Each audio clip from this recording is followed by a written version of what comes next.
Well, good morning, everyone. Welcome back to Morning Musings. This is Don K. Preston. I'm the president of Preterist Research Institute of Ardmore, Oklahoma. I hope you had a great 4th of July weekend. It's great to be able to take a day or two off, kind of R&R, as they say. Before we get started this morning, I want you to remember the debate that I'll be having in approximately 2 weeks with Joel McDermott, who is head of research at American Vision, Gary DeMar's organization out of Atlanta, Georgia. This promises to be a great debate. If you have not registered and plan to attend, you need to register now, okay? Now, if you simply can't come, this is an event you need to attend, but if you simply can't come, go to www.bibleprophecy.com, follow the instructions to register, and you will be able to watch this debate live. That's right, live stream video of the debate. So, again, if you just can't come, I understand that, but you really want to watch this debate. Now, naturally, MP3s and DVDs of the debate will be available not long after it, and a book even, but try to be here, and if you can't be here, sign up to watch it live on your computer. Well, I've been sharing with you some thoughts from my brand new book, Torah to Tell Us, The Passing of the Law of Moses. And I've heard from some of you who have said, well, Don, if the Law of Moses didn't pass until AD 70, doesn't that mean that there were two laws in effect? And how could Christians be under two laws at the same time? I really believe that this is a misunderstanding. Perhaps I haven't communicated properly. However, in my formal written debate with Kurt Simmons, Kurt accused me of saying that Christians were under both Torah and Christ. Even Gentiles had to keep the law of Moses. I have never said any such thing. Jerry McDonald, with whom I've been having a formal written debate, made the same identical accusation. Now, folks, perhaps it's possible to misunderstand what I'm saying, okay? And if that be the case, then that's fine. Let me make it abundantly clear. I have never said, I have never written, that Jews and Gentile Christians were under obligation to keep the law of Moses and the gospel at the same time as obligation. Now, everyone that I'm aware of acknowledges that Jewish Christians continue to go to the temple. It's very clear from Acts chapter 21 that Paul continued to keep the law.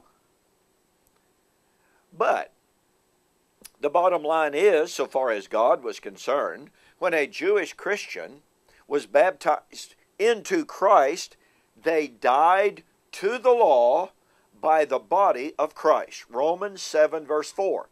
That was and is the position that I took in my debate with Kurt Simmons. By the way, you really need to get a copy of this book.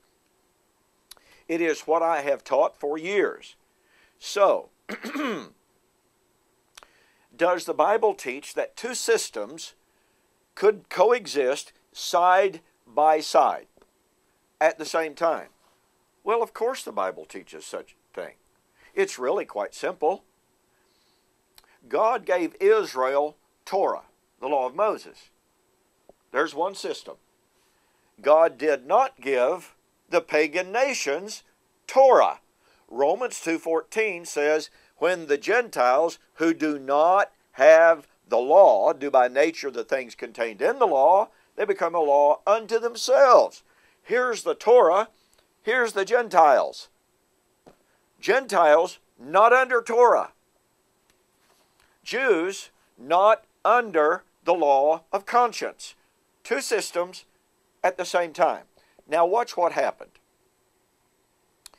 A Jewish Christian, or a Jew who became a Christian, died to the law. They came under Christ and the gospel with no obligation to keep the law, although for a brief period of time, i.e., the times of refreshing, a period of grace, they were allowed to continue to go to the temple. Acts chapter 2, 42 and following. They were daily in the temple, worshiping. That's Jewish Christians. No obligation, grace period. But again, Acts chapter 15 and Acts chapter 21 make it abundantly clear that Gentile Christians had nothing whatsoever to do with keeping the law. I believe that, I believe in 1989 and 1990, we have a perfect illustration of what was happening in the first century. Do you remember the Berlin Wall? And by the way, I expound on this extensively in the debate that I had with Kurt Simmons. He ignored the illustration, but that's beside the point, I suppose. But we had East Berlin, we had West Berlin. We had the wall of partition, the separating wall between those two systems. By the way, did they exist side by side at the same time? Were those in West Berlin subject to the law of East Berlin? No. Those in East Berlin constantly tried to escape from that oppressive law. They tried to get over, under, around, and through the Berlin Wall. Many of them succeeded. Now, what happened when the law of East Berlin was still in effect, but someone from East Berlin managed to escape from East Berlin? They died to the law of East Berlin, right? The law of East Berlin was still there, but they escaped from it and came over into freedom and liberty in West Berlin. What happened in 1990? The law of East Berlin, the wall of East Berlin came tumbling down. That's when the law objectively ended. And so it was in the first century. The middle wall of partition between Jew and Gentile stood between them. When one entered into the body of Christ, as Ephesians chapter 2, it was through entering into the body of Christ that middle wall of partition was destroyed for them. They died to the law.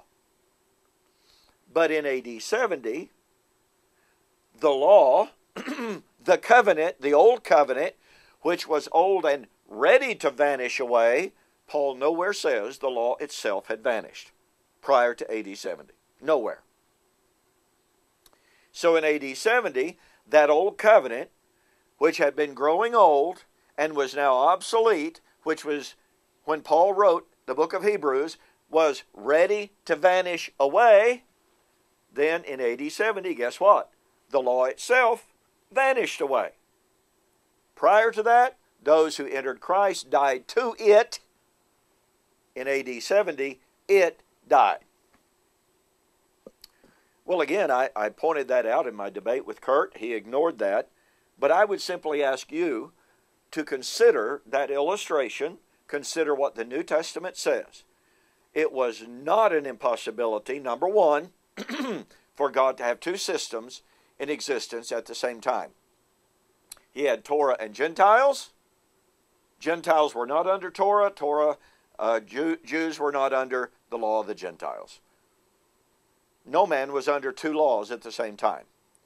Just like it was when a Jew obeyed Christ, they died to Torah, they entered Christ.